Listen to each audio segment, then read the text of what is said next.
Here we are in the Riding Shotgun with Flying V podcast. However, not really riding shotgun for the first time in any of our podcasts. I'm not driving. Yep. Normally I'm driving the whole time. Yep. But we do have two guys that have been riding shotgun with us for the last few days. They've been on the hunts for sure. Different vehicle. Different vehicle. But we have John McNerney and Wyatt McNerney. Howdy. Yeah. From Milliken, Colorado. That's right. Over the river and through the woods. Yep. Liberal land. Yeah. Yeah. I feel like Colorado's got to have a nickname like how California's California. Oh. California. Yeah. They're there. I mean, they're the next California. They're trying so hard. I mean, your blue is blue, but Oh you're my there. gosh, You're yeah. there. Yeah, it's out of control, really. And people are moving there in the droves. Do you still have the gay governor? Oh, yeah. And What's his name? Hickenbach? No, it's not Hickenlooper. Hickenbacher. It's Hickenlooper. No, he left, and they got Polish? replaced by. He's not the gay. I can't remember the guy's name. No, Hickenlooper is never gay. Okay. He was divorced, but I don't think he was ever gay. I can't remember the guy. What's his name? Him and his husband. I don't know. They like wolves. Yeah, they really like wolves. Yeah, they reintroduced wolves this Yep. year. Terrible decision, by the way. Really terrible. It's already backfiring, too. That's pretty great to see. Yeah, they're having some serious issues with I that. do follow the Colorado, wildlife and parks or whatever, and I saw that they're fixing to release 15 more this spring.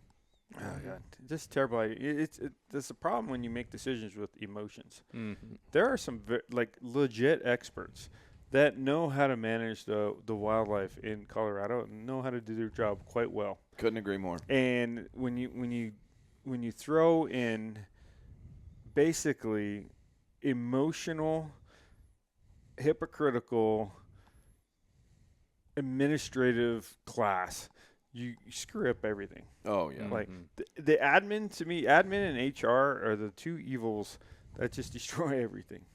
Yeah, it's just political correctness. And Yeah, absolutely. That's terrible. Yeah, I've seen it over and over, and it's just I hate it. Yeah.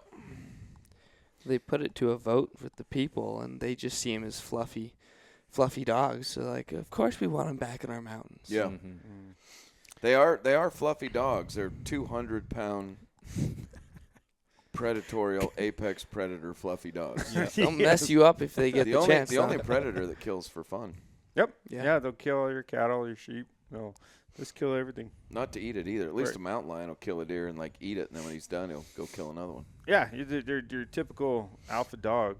Their drive is to go hunt and kill, and they'll do that. They'll do it really well. They're good at it. Yep, they'll do it really good.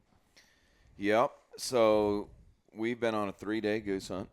We've had 2 days down, 1 day to go. Yeah. Matt can tell us about yesterday. Oh, it's been a hell of a hunt, though. We've had 30-degree temperature drop in the last 24 hours. Yeah. That's pretty crazy. Mm-hmm. We've had mega northwest winds. Mm-hmm. Yesterday it was sustained 35. Today it was 15, which was a little more manageable. It was way nicer. Today was nice. Yeah. Yeah. It's 15 degrees colder, 20 degrees colder today, and felt way better. It did. Oh man, yeah, and those snow squalls would come through and they'd just chill you to the bone yesterday. Oh yeah, It well, was especially when you're not dressed for the cold like I was. Yeah, you made a critical error. Bonehead decision. Well, it's as because you you're getting called it. soft from hunting those heated pits. You underestimated. I don't know if I'm getting soft. I think I just left in a hurry and didn't grab all my Grab the shit. bibs. Bonehead decision. Yeah, Those I called bibs it. are amazing. Oh, yeah. Oh, those First Light Refuge Oh, yeah. bibs. Yeah, that's like being wrapped in your mother's womb. They're unreal. It's like the nicest sleeping bag, but better. Yeah. Yeah. With the bibs and the raincoats, it's infallible. You You're can't feel anything. You're toasty. Yeah. Oh yeah. Well, that was my problem yesterday is I brought the uninsulated bibs when it was colder than snot and 30-mile-an-hour wind. And no high loft insulation. Well, I Yep. felt bad for you guys. You look cold. I guarantee. As cold as I was, Ryan was colder, and I felt bad for him. Yep. Yeah. Poor fella. He didn't even have bibs at all. He took it like a champ, though, man. He just. You would have never known. Oh, he's Yeah. an alpha dog. Yeah. Except for every time he would run through the spread, and I'd be like, is there geese? Yeah. No, I'm just warming up. Right. Yeah. Okay. After about the third time, I was like, okay, I got it. Yeah, Ryan's yeah. just running around. Yep. Shit's so cold. I mean, that wind is just so cold. He's just running routes, you know. Yeah, running routes. Well, we were traffic hunting, and the waves were a little bit slower than we originally anticipated, so there was time between all the flocks, and Yeah. you got to get out and stand out there and flag them in or whatever. So Ryan's just out there running around the decoys. You know, it's funny that last week we got to hunt with Blaine Gabbert, NFL quarterback, Super Bowl champion. Nice. Mhm. And we did not run any routes with Blaine throwing the ball at us. Which One. is I ran one. you did. Uh-huh. Nice. And Well, then he overthrew me. oh, I remember that. Yeah. I was too slow. More of a you thing. It was right there, but running through a barley field with I do this remember with that. this much snow and your 1,600 gram rubbers. I was kind of surprised you didn't dive for that ball. I just I mean, it's laid over barley and snow. no, I know I didn't. And how many times has a Super Bowl champ ever thrown a football at you? I was just trying to run, dude. Right. I was trying to get there. Right. Yeah. Just didn't happen, huh? Well, Yeah. I'm just saying the routes Ryan was running yesterday, we should have ran those with Oh, Blaine gotcha. Gabbert. Well, throwing Ryan the was football. going pretty quick. Yeah. Oh, he's sporty. He's cat-like. Oh, yeah. Well, except for today. Yep. But Yeah. I think Oh yeah, when he fell right on Oh, his face yeah. I felt pretty bad for him. with the just gimbal in his hand. Man, I taking felt a dive. bad. I was like, oh. I just yeah. heard that gimbal hit the ice, and I'm just like, oh, Is your hand yeah. still bruised? to the bone. Oh man, he got in dude. the pit, and that thing was purple nurple. I felt bad. I was like, all right, that was painful to watch. Don't say anything. Yeah. Oh, that was good. Poor guy. Hated that for you. But he got It's- some good yeah. shots of the dog. Oh, great Yep. shots. Yep. Got some good dog footage. Except for it wasn't on that one. But when you came back, you're like, God damn it was out of focus. I worked that hard, tripped over 3 decoys, and it just missed. Sometimes the camera misses. I didn't get anything. Yeah. Yeah. Well, I'll tell you, yesterday's hunt, what was amazing about that is every flock that came within sight worked those decoys and came in. Oh, Right. dude, just Oh, Yeah. 90.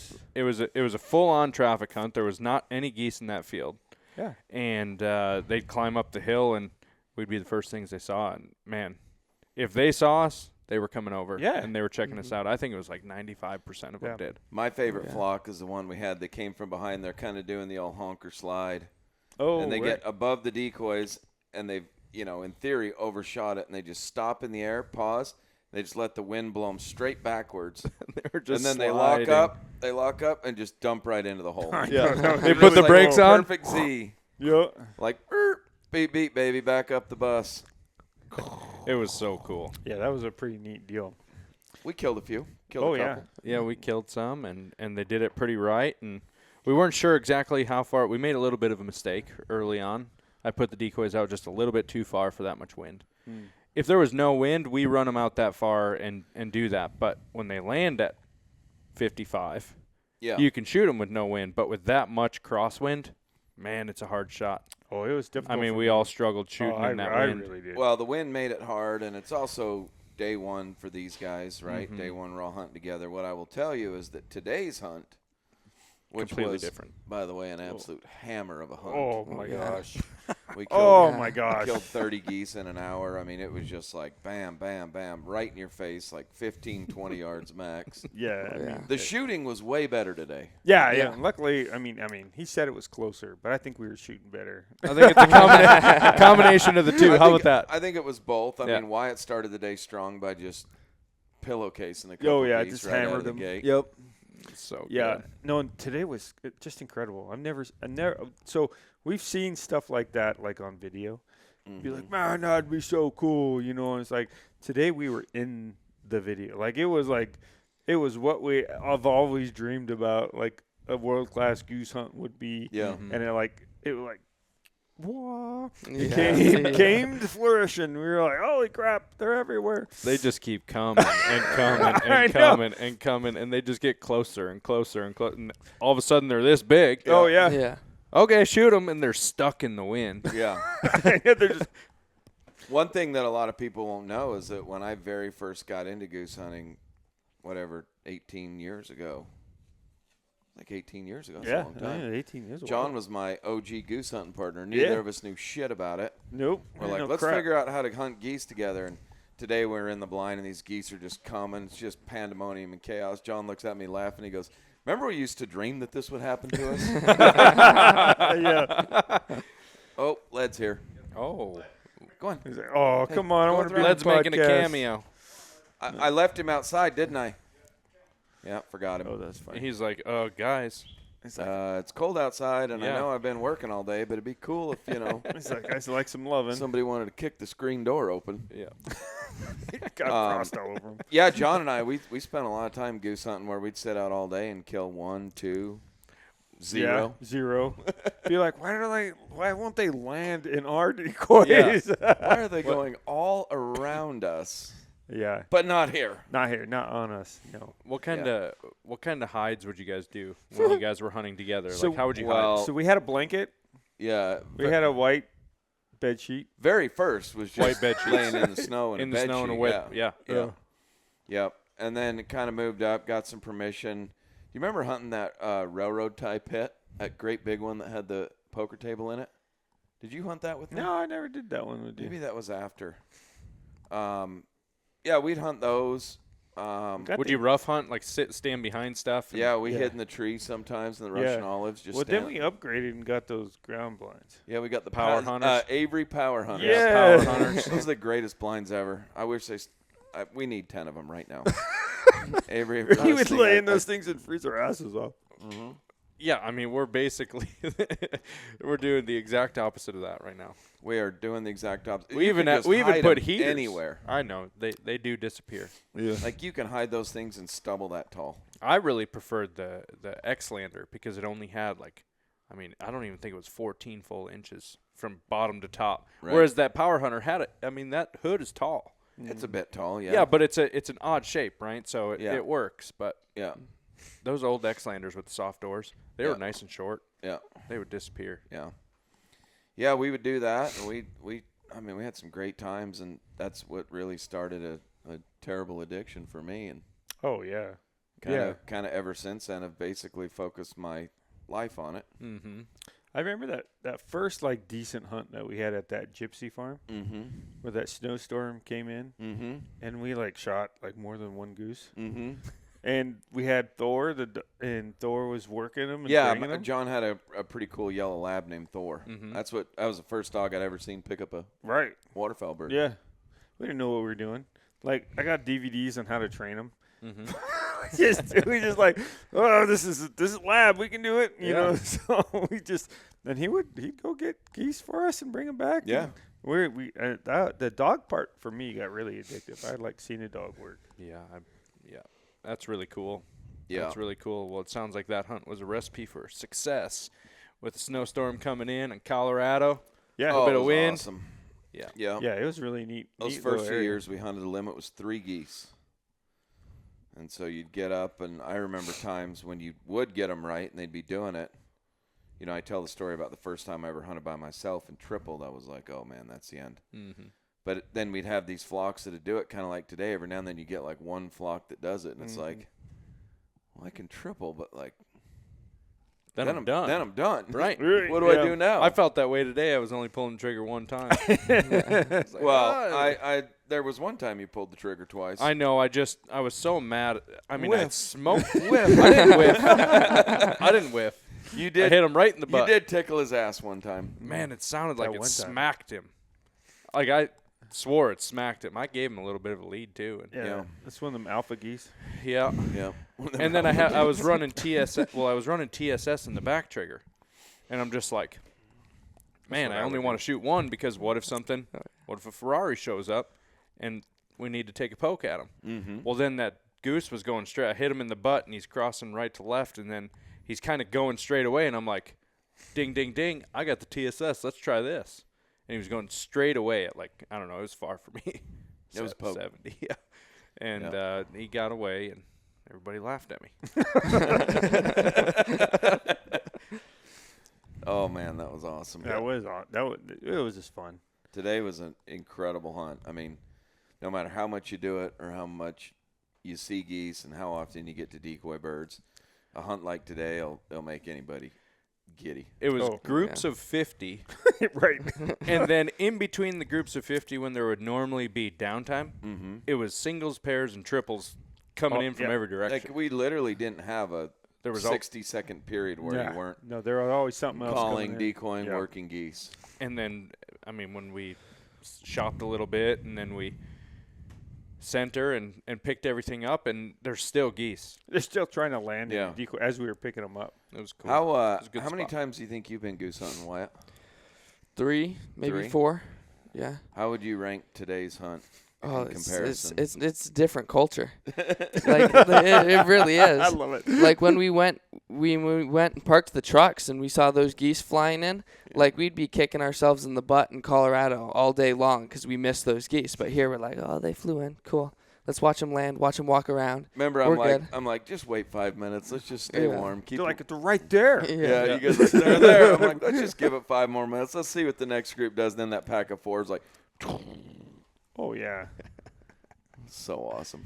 You had to let them center up. Wyatt did some killing today too. Yeah, I got a couple good. You went ahead and ate. You let the gun eat a little bit. Oh yeah.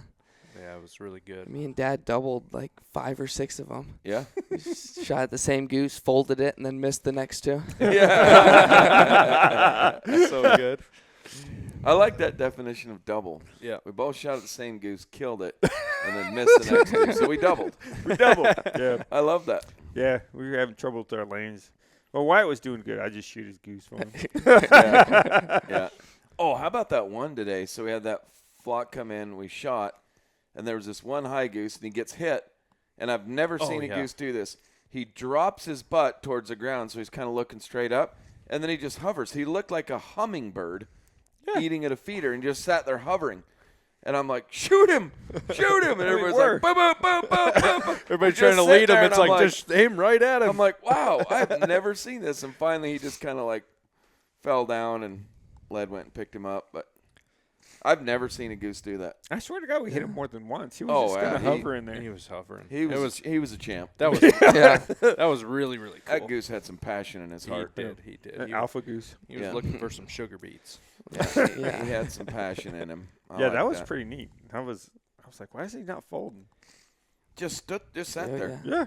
We hit him at least once, and he turned up, and then we missed him with the next 3, clipped him a couple times, no, I and he think I just hit him. sat. Isn't that wild? He hit him. He's just Yeah. tough. So good. Yeah, that's so cool. Oh, it was crazy. It was. I was joking around, but like we need helmets. Yeah. They were coming in so much. I was like, we need It's helmets. kind of like that South Park episode where they're going hunting, and he's like, is it hunting season? He's like, listen, it doesn't have to be hunting season if you're shooting them in self-defense. Yeah, they're coming right at So all me. you got to do is when you go out, before you kill the animal, all you got to say is, it's coming right at me. Yeah, exactly. Coming right That's what for it me. felt like. We could have been out there like forever. I don't know how many. If there was unlimited, you could just. Oh, That- if it was Run out Like of if it ammo. was the market hunting days, you could have piled them up. Oh, It would have been a good haul. you'd yeah. feel the bed of a long bed pickup. Yeah. Well, I have to say this. So we've never hunted where, like, I mean, a good hunt for us would be 2 or 3, 4, maybe. Mm-hmm. Like have 30 in a morning, like unheard of. Yeah. In 2 days, you've seen 50, 49, 49 die. Right?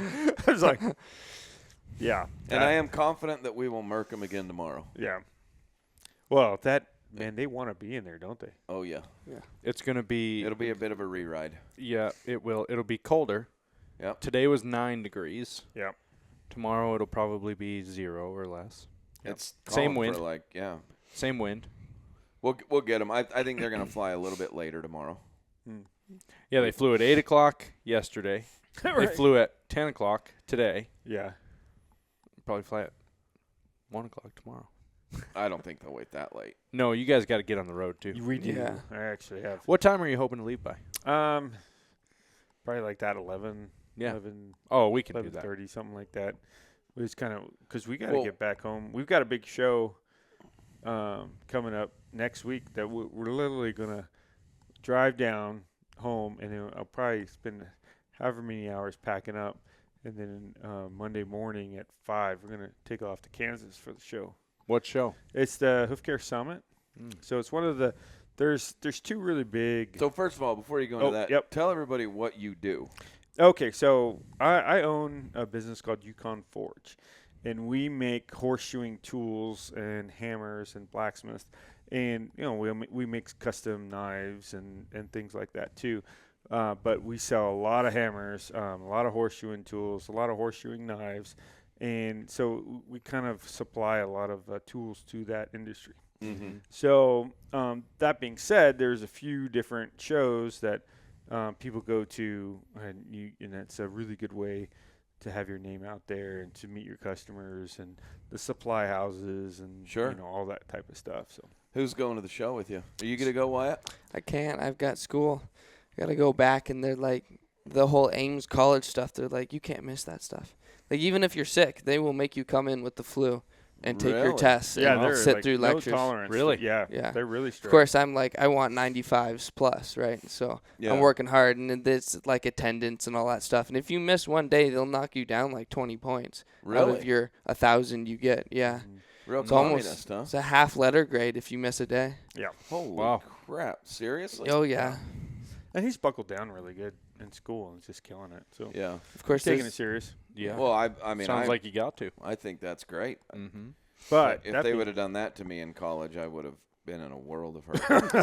of course, there's the teachers that don't do that, and then the communist teachers that are like, you have to be here at this time, Yeah. no late, all that stuff. Yeah. Wow.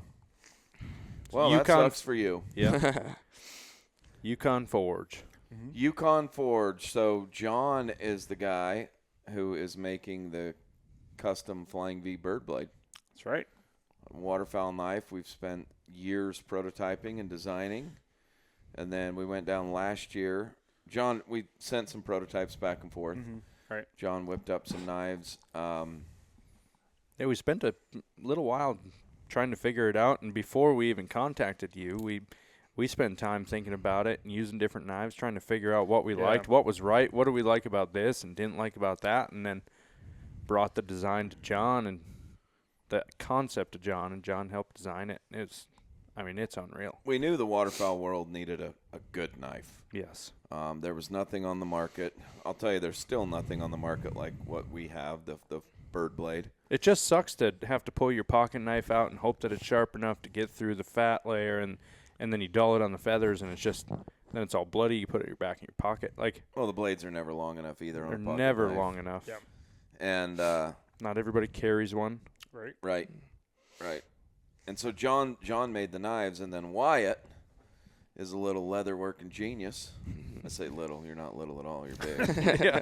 I watched than him me make now. 7 pounds of tacos last night. That was It's impressive. tasty. Dude, that was truly one of the finest shows of sitting down and eating food I've ever seen. And I know we starved you all day because we went hunting and then just froze all day and didn't eat anything. I had my jerkies and donuts and Well, we stuff. smashed Yeah. some Hostess donuts. Yeah, that's Yeah. great. Way better than Little Debbie donuts. by Oh, the yeah. way. But we smashed that. But Wyatt is the man when it comes to leather, and you made all the sheaths for all the knives. Yeah. Yeah, that was a really neat project. It really was. Yeah. It was really cool for me to come down and see the shop and see, the leather studio and, the forge, the whole thing. It was cool. And you lived in that world for a while, right? And it was cool. I'd never been in that type of environment before. So, me being able to be a part of some stuff, but really like help camera guys, help make sure things are going, carrying a camera. Like, that was really, really fun. Yeah. Yeah, way back in the day when I was like 25. That's a long time ago. I apprenticed for John, so You I- did, yeah. I was shoeing horses. I'd shod horses in high school and bit in college, but I wanted to get way better at it, wanted to learn more. Moved to Colorado, learned about John. At the time, I mean, you were doing everything. American Farriers team and going all over the world and Oh, yeah. doing everything in these blacksmithing and horseshoeing contests. And so I just showed up at his house and begged him to let me be his apprentice. Like an idiot, he said yes. Just kidding. No. We had fun. It was a lot of fun. Learned a lot from John. I worked apprentice for him for a long time, and then we started going to contests together. Yep. WCB contests. And Yeah, that was when WCB was really getting a good start. Yeah. It went from just a local farrier contest and the World Championships up in Calgary, and a couple other big ones. And then Craig Turnker decided to set up like a company that was a traveling. It's like an organization, right? Like Yep. anything else. Yep. Sanctioned events. Yeah, the dude is like, he's got unlimited amounts of energy and passion for the blacksmith trade and the farrier trade, and just a passion about it and a passion about educating people in the trade. And he's taken it to a whole nother level. And those WCBs, they're still going and they're still awesome. And it was just neat to be able to go down. Yeah. Be a part of that. I have a couple of great competition memories with John, but my very favorite one Can't wait to hear it was my very first WCB contest. And what happened is they'd send you, I think they sent us a list of shoes beforehand. Yeah, we have a list of shoes. So we were practicing. So they'd send you, there's like 4 classes in the contest or whatever, and they'd send you the shoes you got to build and the specs. And so we're practicing in John's shop, and practicing with John back then probably still is this way. It was no joke, right? Like it's really intense. Like you're in there for hours and you're over and over and over. I mean, I got to see the fun version. Yeah. Yeah, you got to see the fun, sexy stuff, right? Yeah. But like it'd be like you're gonna make this shoe and you got to put a toe in it, or compress the steel into 4 1/8 inch wide.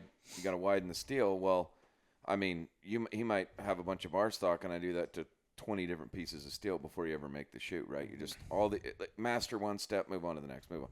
Anyway, did all this practice, and I'm all ready to go to the show, and your dad tells me, he's like, hey, before we go, I just want you to understand one thing. And I'm feeling like I'm pretty good, You're right? good, yeah. He's like, I just want you to understand one thing. You are going to get your ass kicked at this contest. And I'm like, really? He's like, 0% chance you stand a chance of even doing any good. He's like, the only rule I have is, please, for the love of God, do not make me look stupid as my apprentice. I don't know if I said that. You did. You gave me you're this probably whole right. talk. You're like, you are going to get your ass whipped. And I'm like, okay. And he's like, do not make me look dumb. Don't say anything dumb. Don't do anything dumb. Like, just be cool and learn. Just pay attention and learn. I'm like, okay, I'll learn. And we got on the plane. It was Except for rodeo crap, right? Shreveport, Louisiana. And we get there. We rented a Mustang too, remember? We did. We got there. We flew into Texas somewhere. We flew into Texas, we flew into Dallas, and drove to Shreveport. And we got a Mustang. rental car, and they're like, what do you want? We're like, you got any convertibles? Like, yeah, we got this Mustang. And so John and I show up to the blacksmithing contest in a Mustang convertible. It was bad to the bone. We get there, get going, compete, and I won. First place. Mm-hmm. Still have the buckle. What'd you enter up in? What level? I was a novice. Yeah, novice class. But you won and the live shoeing bucket. I won the live shoeing. The whole thing. I won everything. And there was, I don't know, 20, 25 guys in my category. Yeah. And I win the whole thing, and I look over, and John's over talking to his other blacksmith buddies, and I'm like, la-di-da-di-da, la-di-da-di-da, bitches. Comes over, and he's like, you won. I'm like, I mean, I just did what you told me to do. I followed the steps. He's like, huh. It'll be a long time before that happens again. Okay. Well, because you had to bump up. Yeah, I had to bump up. And my second favorite horseshoeing contest memory with John, it was in Durango. And in Durango, in the live shoeing, I beat you and Jim Quick. I thought it was Sheridan and that Steve. You did that. No, it was Durango. I've got all the photos. It was Durango? It was Durango. That was when Dick Beggar was judging it. I don't remember who the judge was. Yeah, he was Dick. I've got photos of the judge looking at my shoe, and he was in admiration and awe. I'm telling you right now. You can see it in his face in the picture. But I remember, so the way the live shoeing works, you shoe 1 foot, right? Yeah. And they judge your trim. They judge your shoe by itself. And then the way you actually shoe the I mean, it's start to finish. Yeah, it's start to finish. And I was sweating bullets because it was like, I'm now competing against John and this other guy named Jim Quick, who's another guy who's really good. Steve Winters was in that. I mean, everybody was in that. Oh yeah. Aaron, remember Aaron from Utah? He was Steve's buddy. What was that his the last one name? when we were under the tent in the field and it was super dusty? No, and that was in Dillon, Montana.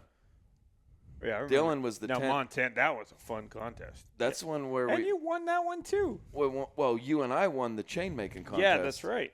But let's just pause for a minute. Let's go back to the time that I beat John McNerney, the man himself, in a live shoe, and they announce the winners, and they're like 4th place, 3rd place, 2nd place, and I'm like, I cannot believe I didn't even place. I thought I did again.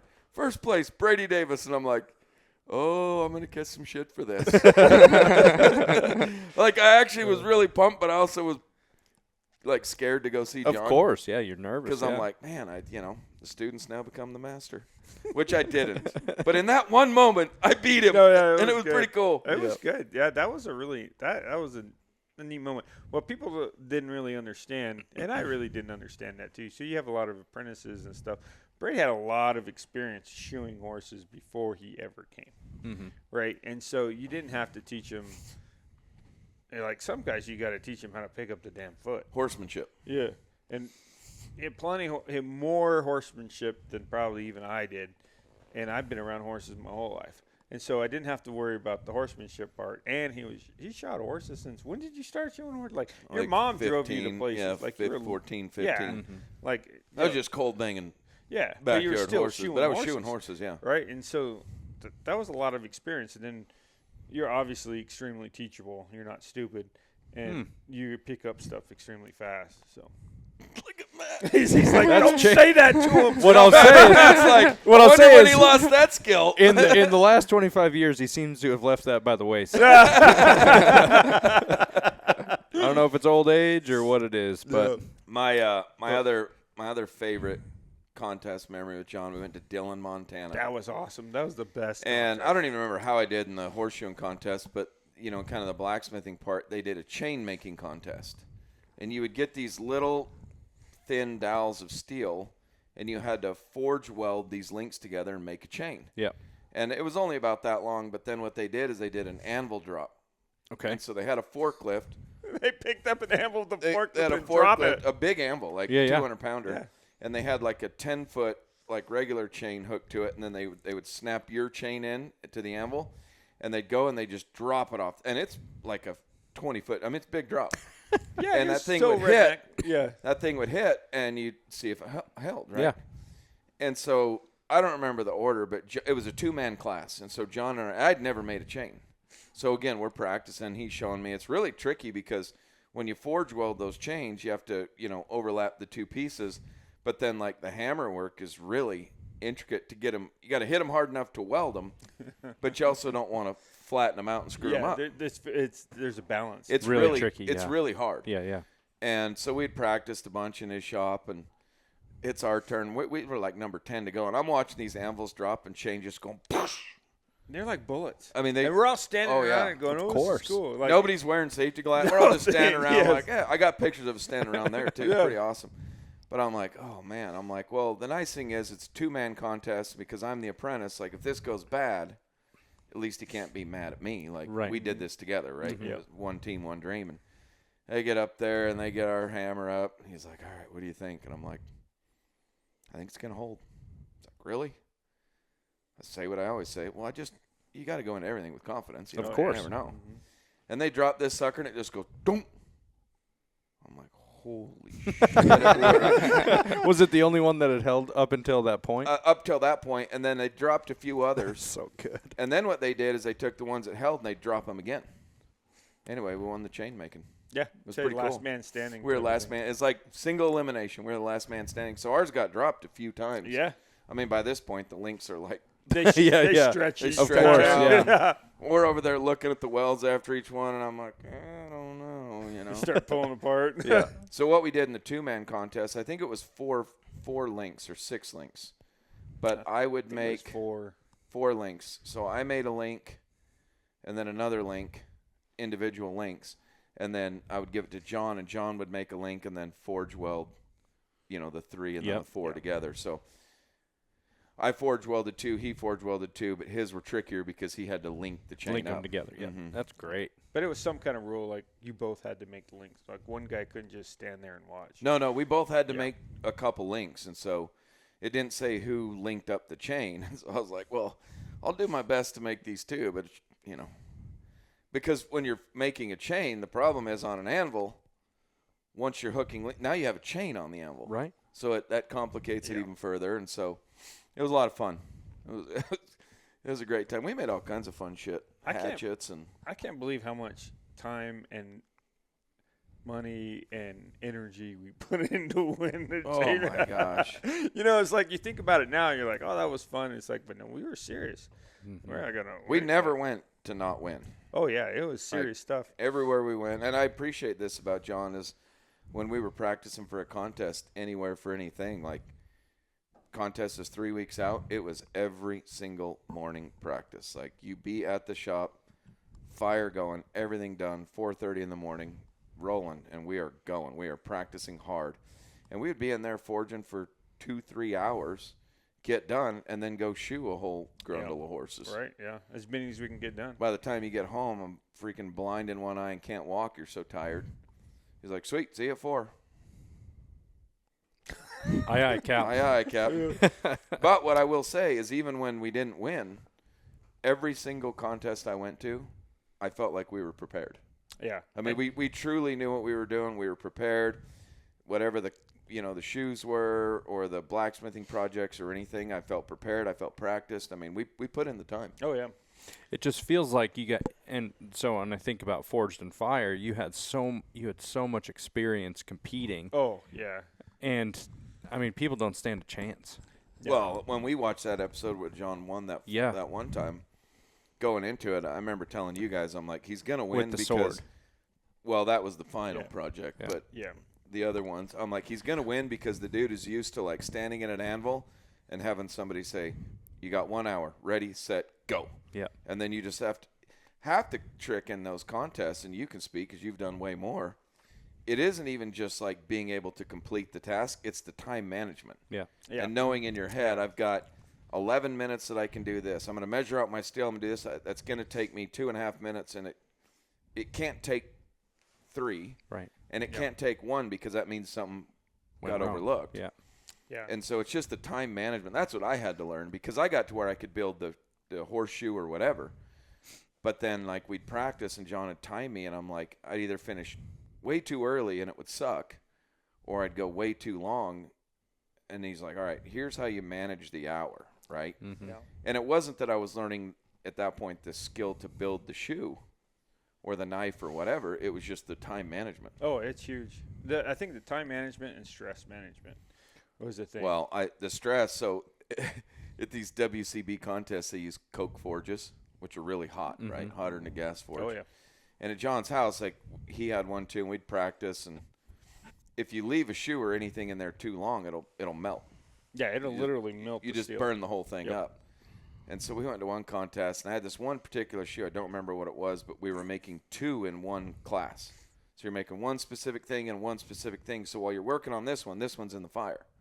Well, you can turn the fire up or down the blower and manage it or pull it out.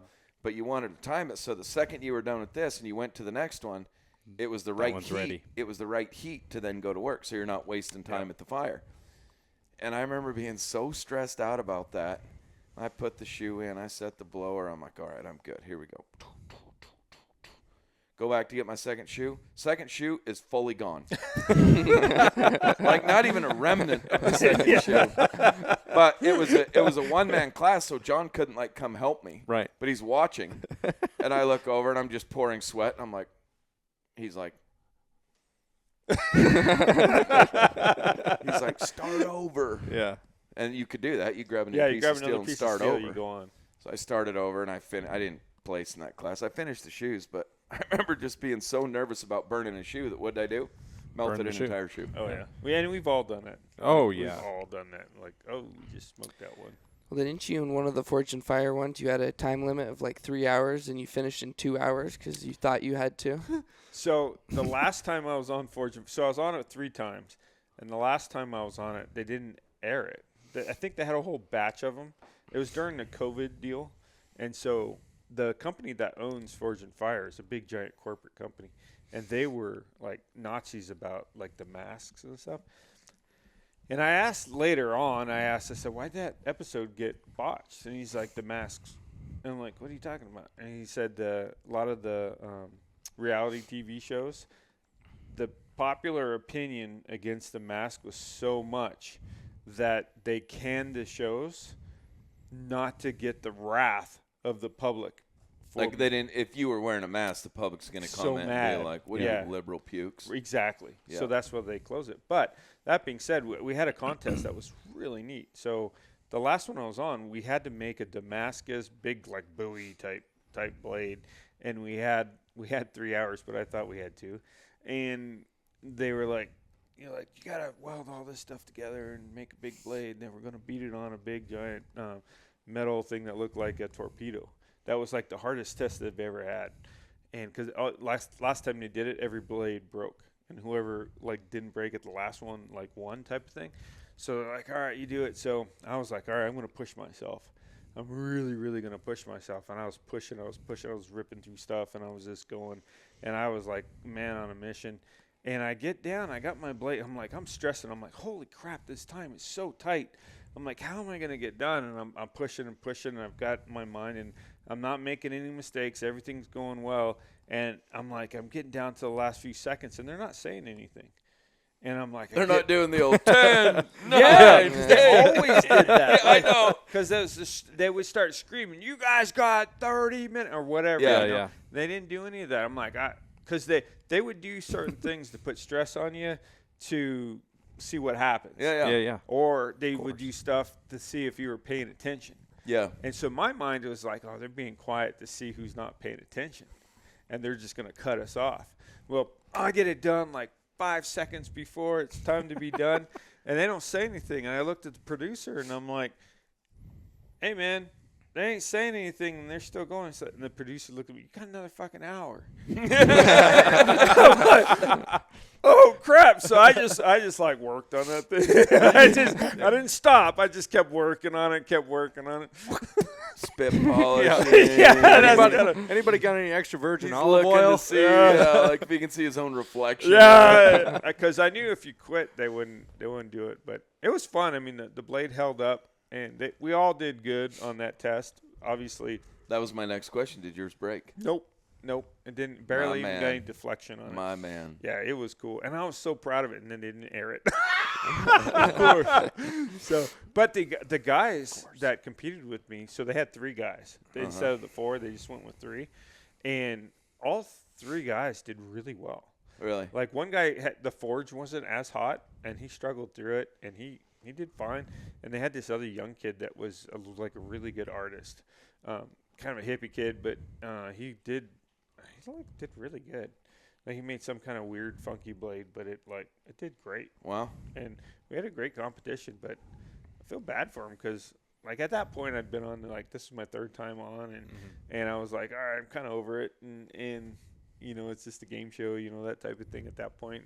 But this was a big deal for that kid, and he was hoping to ride that, you know. Yeah, and of course. They never aired the show. Yeah. It's That's like, oh, crazy. my goodness. So I felt really bad for him. Well, this proves my point that this is the guy to learn time and stress management from in a blacksmithing contest. Absolutely. I mean, the average person is going to take them probably more than 3 hours. Only so took they're him 2/3 They're the going amount to of make time. it 3 hours to put pressure on him, and then John does it in 2. And then wins. Just packing his nuts out of there in a wheelbarrow.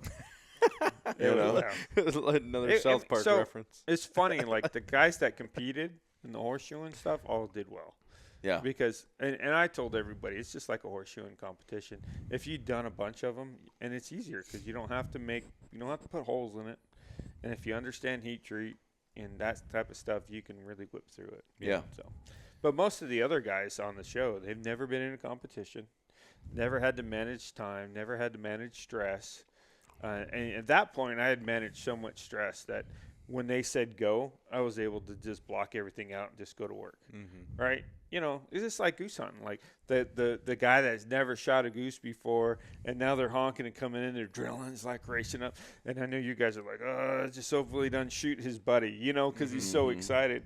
But then a veteran, you know, he's like enjoying the moment. like course. understanding the nuances of what's going on, and like live in the moment. And it's not if you miss, it's not the end of the world. You're confident and stuff. So it's just a different. You have to inoculate yourself to the stress to be able to calm down enough to enjoy what you're doing. Of course. Yeah. That's So translating into the Flying V bird blade, what he's saying is when our website goes live here soon and these bird blades are out to the public and they're flying off the shelves and we're calling John and we're like, we're screwed, buddy. We need more knives right away. What he's saying is he can get them done faster and better than anybody else. That's exactly what he just said. right. Whatever time frame he tells us, we're going to have them in 2/3 that amount of time. Oh, yeah. He might even hand deliver them. Dude, we're already working If on it's them. if it's during hunting season, he'll hand deliver them for Yeah. sure. Yeah. Oh, yes. If it's the summer, he's like, "Yep, Pony Express is bringing them up. Yeah. Good luck." Yeah, exactly. Yeah, no, we've already started working on excess batch. Yeah, Like, that's awesome. I was very impressed on how much homework you guys had done when you guys came to the design, because a lot of times I've done collaboration knives before, and it was all we kind of have an idea, but we want you to make it work. Right. Like, please do everything for us, and we'll put our name on it. Yeah. And so but this was complete opposite. They're like, hey, we have an idea, we have a goal, we have a purpose, and this is what we're thinking. And I'm like, cool. And so I'm like, all right, so I hear your input. What do you think about this? You're like, okay, you're kind of getting there, but do this, X, Y, Z. We did that a couple times. Not many And then- iterations. No. Yeah, and then it was like, all right, go time. Let's make prototypes. Yeah. Yeah. We didn't need to. I mean, it was a refined concept. Basically, You we know? took the prototype and thinned it down and made it a little bit smaller. One thing about John, if John makes a hammer, an axe, or anything, it's going to be bigger than most people do. That is a truth statement, huh, Wyatt? Oh, I know it. His knives, I had trouble getting them to make my leather knives thin enough. Yeah. Because they have to be like razor thin to get through the leather without bubbling it up and stuff like that. So I'd tell him make it thin, really, really, really, really thin. And it was this wide thing that wouldn't go through it. I'm like, make it thinner again. And He so he brings made you it out a thinner. log splitter. Yeah, I'm like, Here this you isn't go. going to work. Yeah. Like, Dad, this is pretty big. Well, hit it harder. Yeah. The first one he made was like 1/4 inch across the spine. I was like, that's not going through it. Yeah, there's a little bit of learning. I'll try it. Well, that's what I'm saying. He makes big stuff. So the prototype was, like, very close. And we still have them and use them. Yeah. They're great knives. It was very close. And we're like, oh, we need it to be a little thinner. It's still got a very heavy-duty spine on it. Some guys liked that thicker feel Doesn't too. flex, and it's still a very, I would say, a meaty knife. Like, you're not going to flex the blade and break the blade. Correct, yeah. It's got a full spine through the handle, and it's got the G10 handle. I mean, it's awesome, right? Thing's bomb-proof. But for geese, specifically, the prototype would have been just fine. But we're doing geese, we're doing ducks. And yeah, ducks, yeah. I mean, you're doing mallard ducks and teal. You're shooting pheasants, you're shooting chuckers, you're shooting Hungarian partridge, quail. We wanted something that you could cut into a little tiny bird with, surgical razor precision, but we could also open up a big late season Canada goose like we've shot and slice and hack through that thing. So Yeah, you can do That's it in awesome. so few cuts with that knife because the blade is so long. Like we Yeah. were talking about yesterday. Right.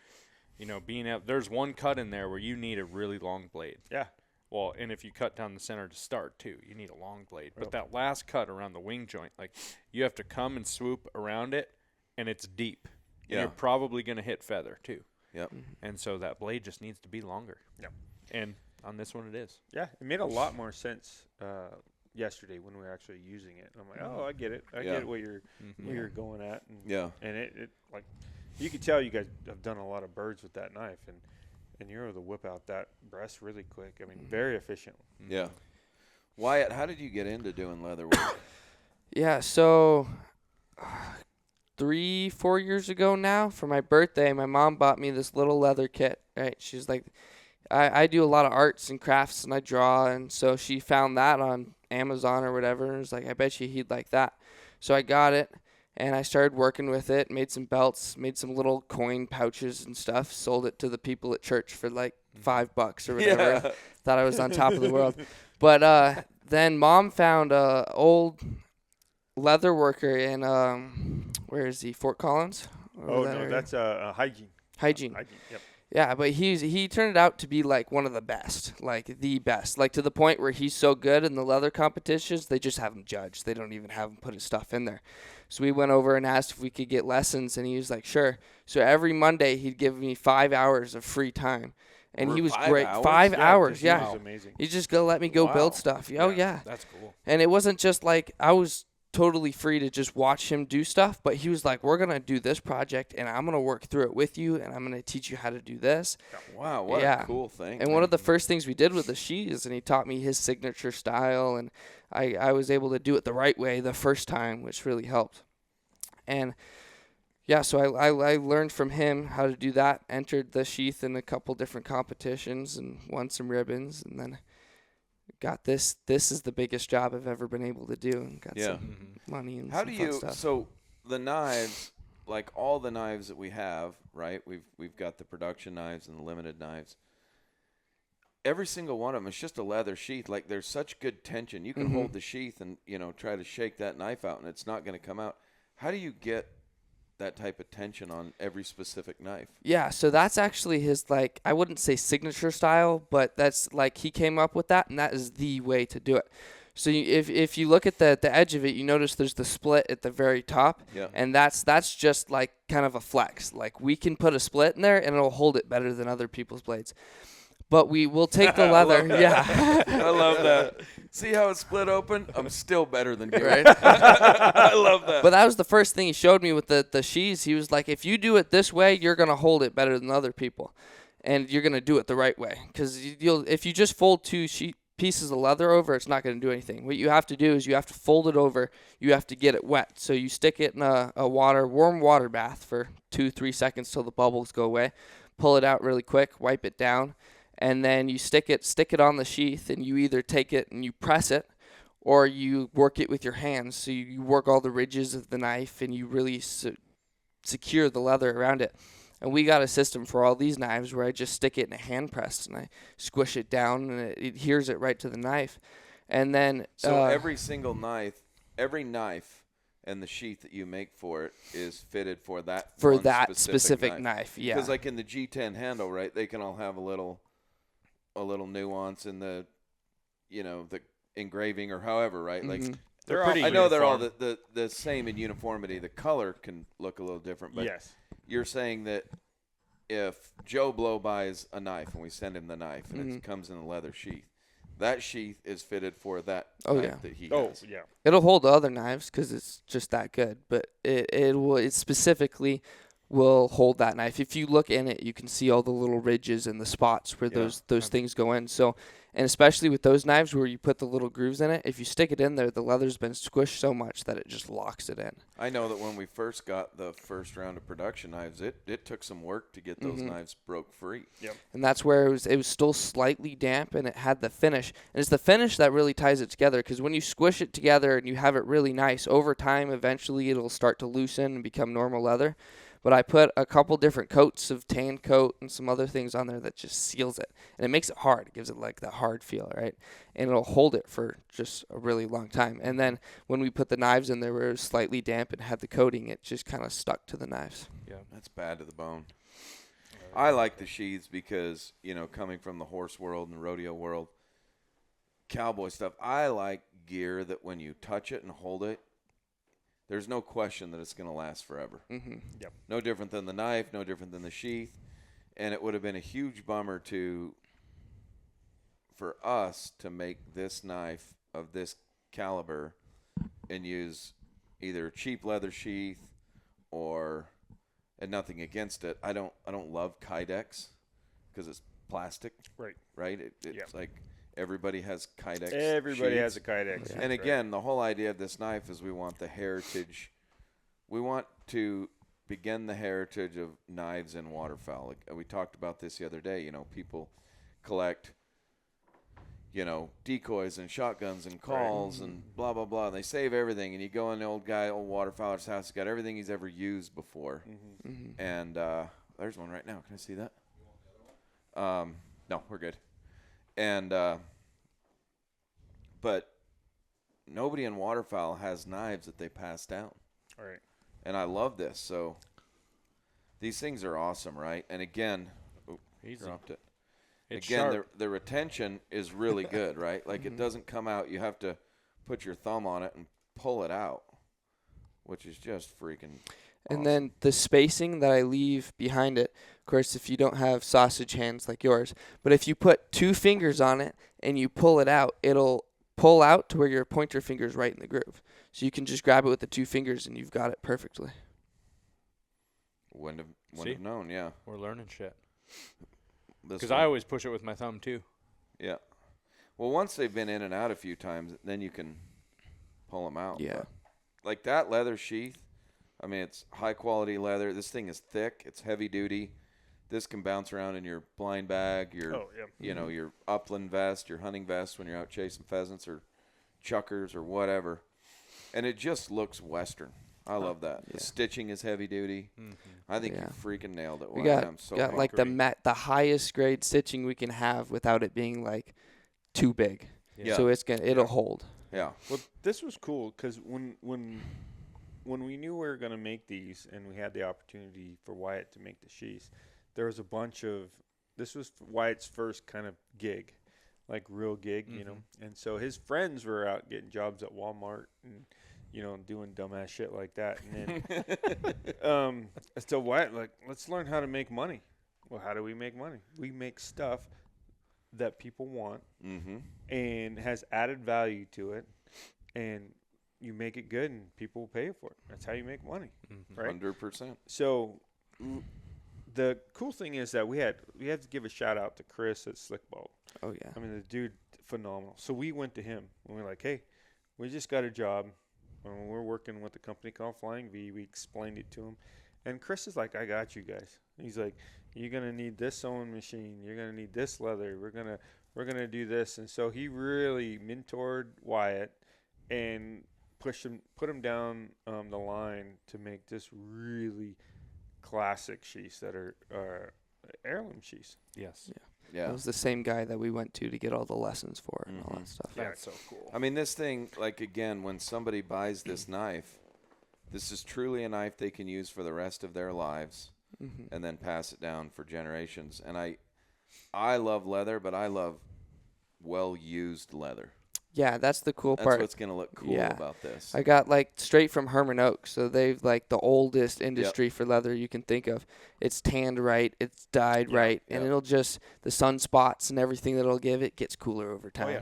There were no corners cut on any of this stuff. No, yeah. Like 100%, this is our goal in making this with Flying V was going to be an heirloom product. Yeah. Everything from the sheath to the blade to how it functions to the design of the knife, like it's going to be a unique, special knife. And that was our goal from the very get-go.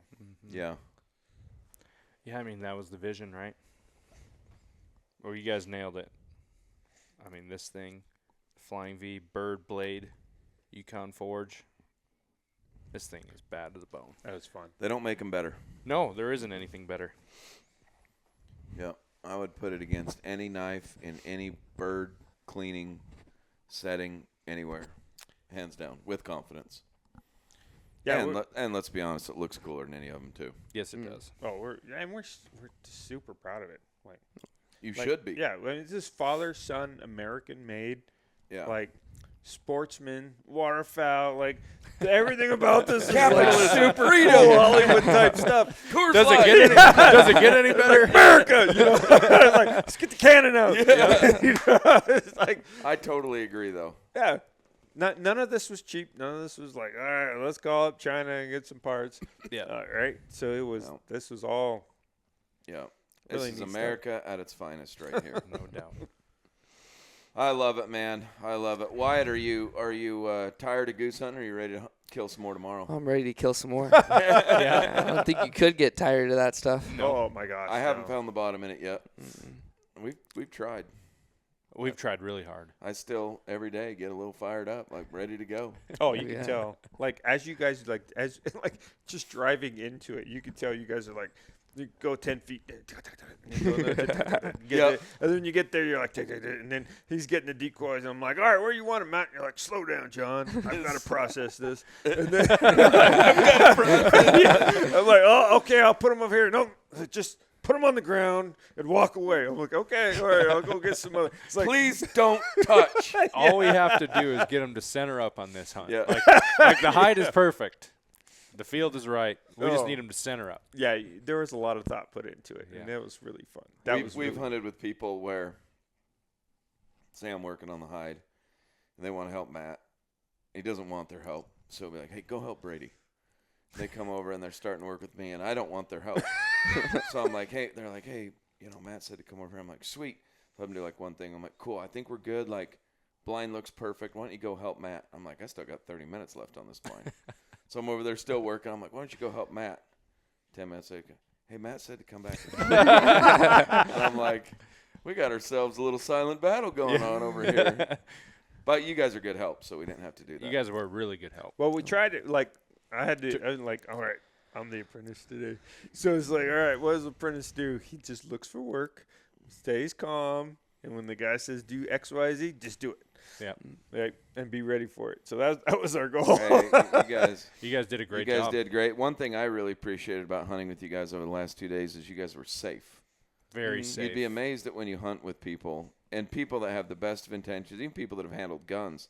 In the moment, they just get too excited, and they're swinging barrels, or you'll hear them when the birds are coming in. You'll hear them clicking their safety on and off in the blind, which is a huge no-no for us. Oh, yeah. And so, we do a safety speech every day. Yeah. We do a safety speech every day if it's the four of us hunting, right? Dane and Ryan and Matt and I, who hunt together every single day.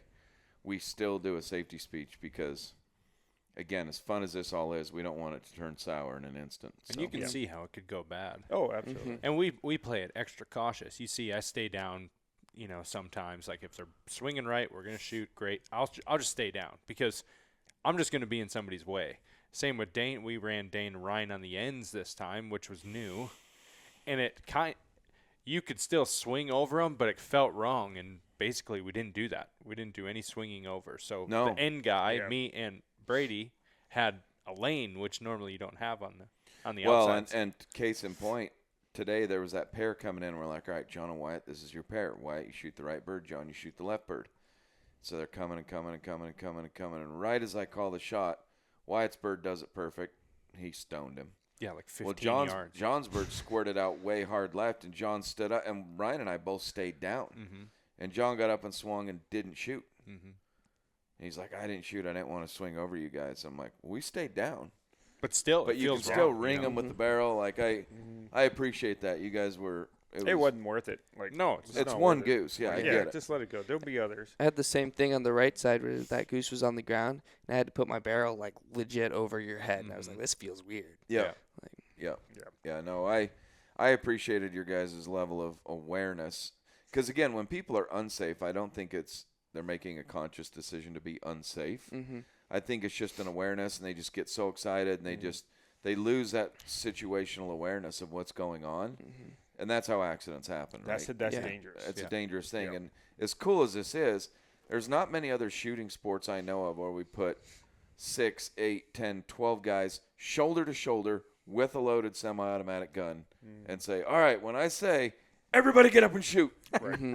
Like there's not another – they don't do it in any other shooting activity. No. Right, yeah. Right, except for this. And we're in a confined space, and, we're full-grown men with a gap that big and this wide to stand up, get everything, and start shooting. Yeah. So it's It has potential to go bad. Yes, absolutely. yeah, and we know people that it's gone bad for. Yeah. And so, we've always been safety-minded, but we had a friend that they had a terrible accident in A-frame, and a fellow lost his life. Yep, I can see that. And ever since that happened, we've been a little bit of the safety police, right? Not in a way of paranoia, right? We enjoy it as much as we always did. Yeah. We also have rules, like you'll see in pictures and videos, guys will have their dog in the A-frame with them.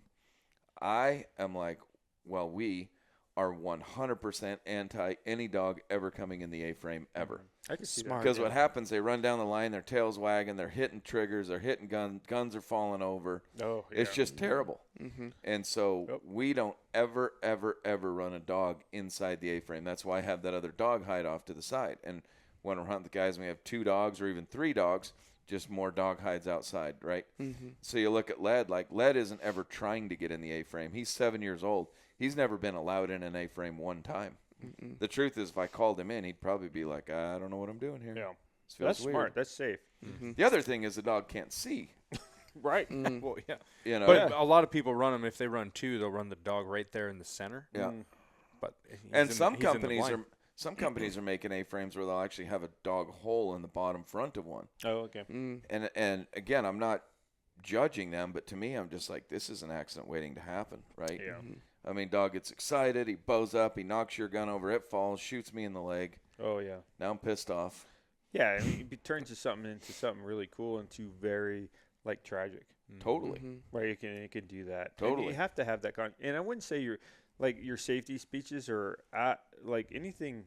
I enjoyed that. Yeah. Mm-hmm. Like I mean, that puts what that does is it puts it in the forefront of your brain. it's a reminder. Right, Mm-hmm. and it's like all right, Just well, this slow is what- everything down. Yes. Right? Like Yes. before, because we always do it right before the shooting starts, and we know that when that starts, it's hectic, and you guys saw it at the highest level today sure. of chaos, right? Mm-hmm. Yeah. Like the birds are coming, you're shooting, everything's done. I'm out with the dog picking up birds. Ryan's trying to video. I'm trying to climb over Ryan, and you guys are in there reloading. It's like, and birds are still spinning while Lead's out there. As soon as Lead gets in, put him back in. Cool, right back at it. Right. Mm-hmm. So it's a good moment to just slow down, think shit through, Yeah.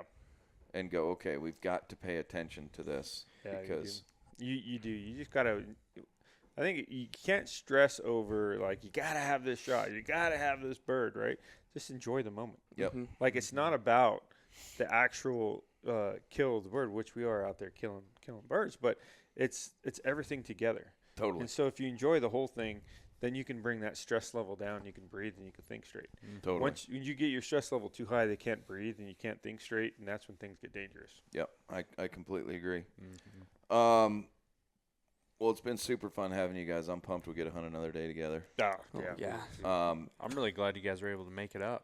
I Oh, was looking there for we a are while, like too. it might not happen. I know, It's right? just Yeah. Like, Yeah. glad Yeah. we were able to pull it all together. yeah, that we were very hopeful. We understood, like, your business and things get hectic and stuff, and we were just thankful that it happened. And if it didn't, that was fine. We were still thankful for everything. But Way like, better than it It's did, way though. better. Yeah, it's way better. Way better.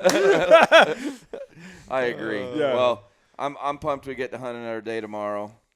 We're going to go have a really good dinner tonight. Mm-hmm. Like, yeah. Wyatt is going to eat 14 pounds of food tonight. You're right. You can too. Maybe. If He's you gonna can order top, two prime ribs. If you can top what happened last night, dude, I'm telling you, hats off to you. It was truly phenomenal. Oh man, like I when we were can- grocery Did you shopping. sweat in your sleep last night? No. That's not even as far as I can go either. Like I have friends that are like, they'd be ashamed of me for only eating that. Man, you must Like- have the metabolism of a Spartan. Yep. That's Well, incredible. I can't put on weight though. Still bones. Like That's it, why. It, That's it what hurts. I'm saying. yeah. It hurts sitting in this wooden chair because I don't have enough fat on the Yeah. back of my butt. Well, you spend more time with us, we can teach you all about getting fat. Definitely. We are experts at getting fat during the waterfowl season. Right? We are. We got the formula down to a Every T. spring, we're like, we got to do 75 hard. We better start hitting the gym, Dude, boys. I'm the opposite. I'm like, I can't lose weight.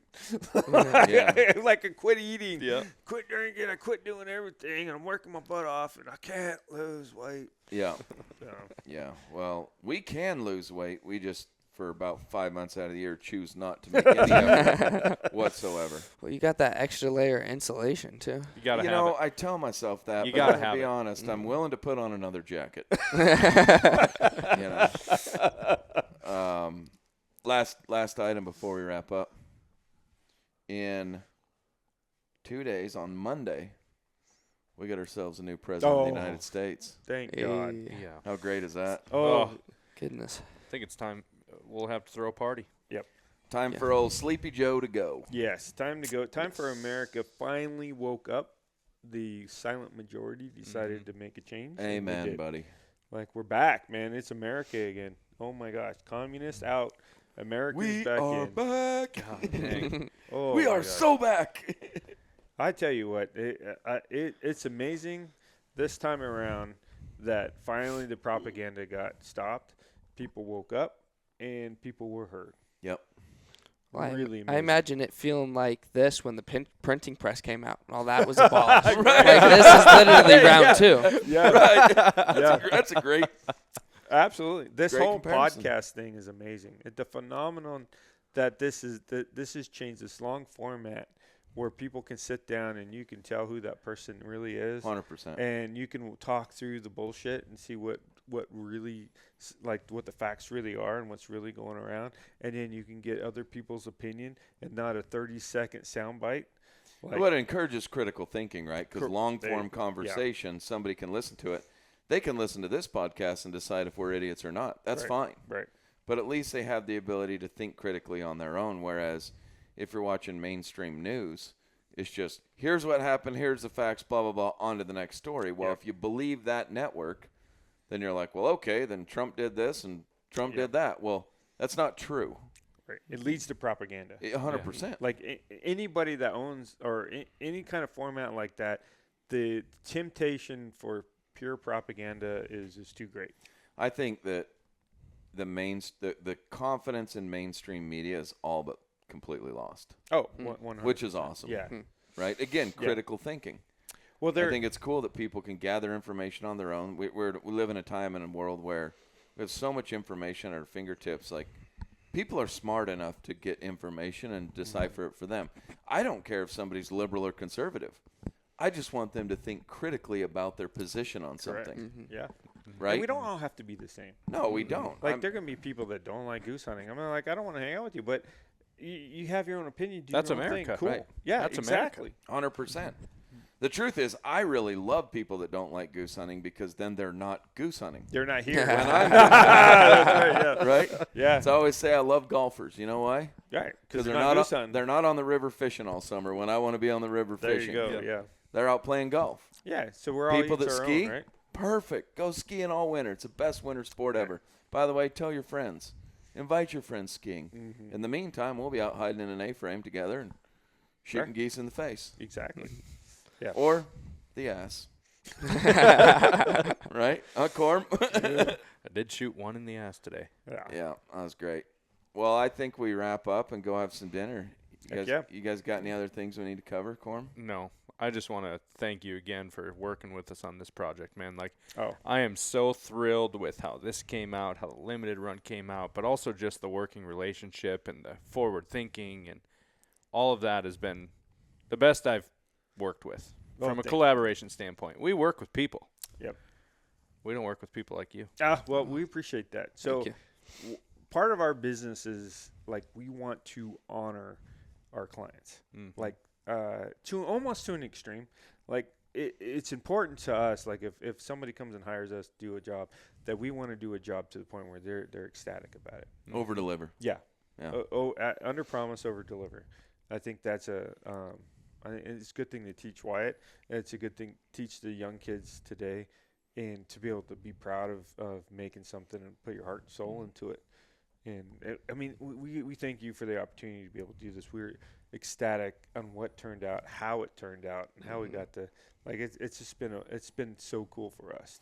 Well, I'm pumped about the production knives and, you know, the limited knives, which people are going to learn about here in a little bit. You see these are incredible, but I'm sure we'll do another iteration, different version of something down the road, and I look forward to it. Yeah, Me too. I'd love to do it. In the We'll be meantime, Wyatt's losing weight over here. I know we need to eat. His insides are eating themselves. Yeah, Can they hear only it had 2 rumbling. hamburgers for lunch, so we better, Well, and mac and cheese and fries. Right, And yeah. root beers. Yep. Half Yeah, the he's- fries went on the hamburger, so that doesn't count. It looked like Really? You're at fries on the hamburger. I didn't notice that. Oh yeah, You- he just kept piling it up. Put the and fries on the shoveling it. bottom, then the ranch, then the meat and stuff, and Yeah. then more ranch and all the toppings, and then the bun. Brilliant. Brilliant. I love everything about that. Well, we'll see what kind of concoction you come up with tonight. Heck yeah.